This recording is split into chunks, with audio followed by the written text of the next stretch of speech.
About 300 years ago, during the Liang dynasty in China, Buddhist priests often found themselves the favorite victims of attacks by bandits and highwaymen.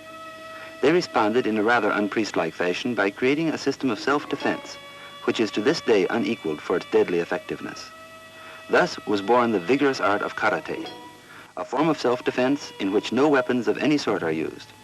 In fact, in Japanese, karate means empty-handed. Through practice and training, however, the hands become weapons in themselves, and such effective ones that no form of offensive attack can overpower them. The art of karate, as we know it now, was developed by the natives of Okinawa. Little or nothing is known of its history and development there, and it remained a mysterious art, more talked about than practiced in other parts of Asia, until 1922, when the Japanese Ministry of Education invited Gichin Funakoshi, an outstanding exponent of karate, to give an exhibition in Japan. The Japanese soon showed a keen interest in the development of this unusual art, and during the years this interest grew even stronger. At present, its popularity is increasing tremendously, to the extent that it is now finding its way into the Western world.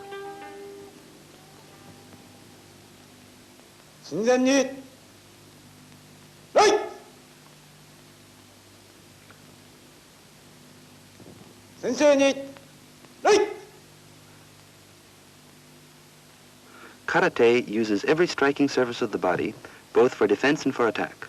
Especially important are the hands and feet, which are systematically trained until they become the most formidable of weapons.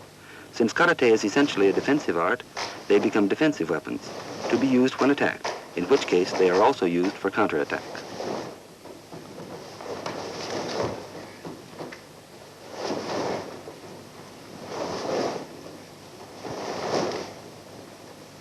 The various kinds of punches used in karate are the rising forward punch, the side sweeping punch, the hook punch, the inverted forward punch, the U-punch, and the double forward punch. The basic movement is the ordinary forward punch. Unlike the boxing punch, however, in karate, the body does not follow through the movement. Rather, the entire body, with emphasis on the hips, is stiffened at the moment of impact, then instantly relaxed so that balance is never lost.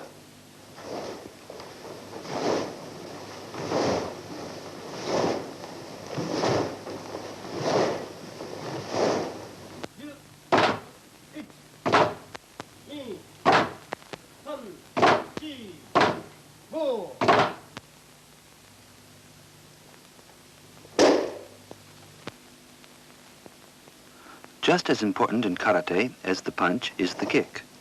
There are various kinds. Among them, the forward kick, the side sweeping kick, the side snap kick, and the side thrust kick. When properly mastered, these are even more powerful than the punches and may be used most effectively as a surprise counterattack. Needless to say, to be used successfully, this technique requires considerable practice.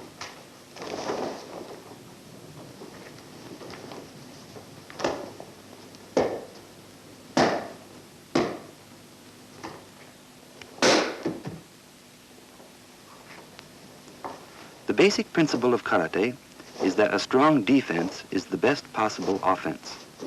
In deflecting an assault, the block is executed in such a way that the most effective counterattack may be instantly used.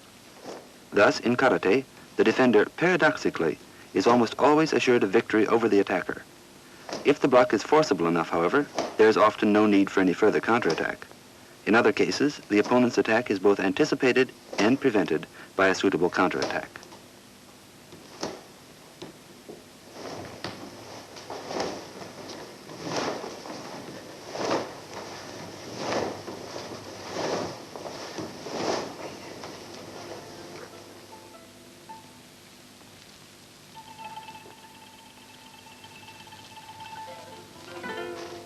Learning the formal exercises is one of the most important facets of karate training, for in this art the body must be made into a veritable weapon. These so-called kata, or sets of exercises, include all the various kinds of punching, kicking, and blocking, so that all kinds of imaginary attacks are successfully blocked and followed by effective counterattacks. There are more than 50 sets of such exercises, most of which were long ago developed by karate masters so that the students might practice by themselves. Some kata emphasize elaborate movements, while others specialize in speed.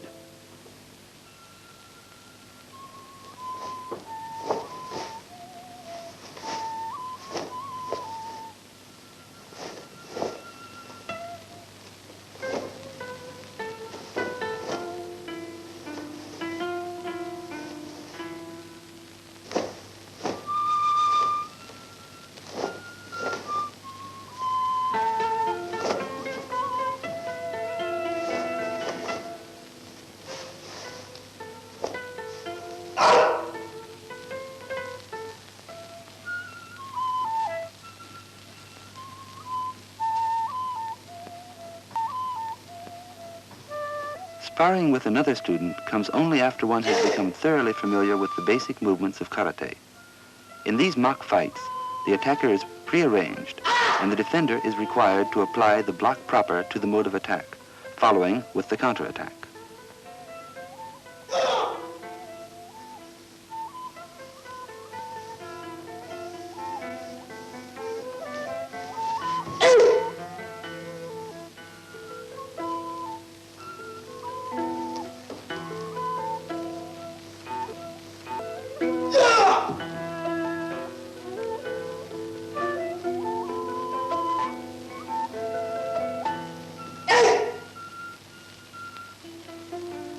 Karate is also most effective in any kind of weaponed attack. For example, in defending oneself against an attacker with a knife.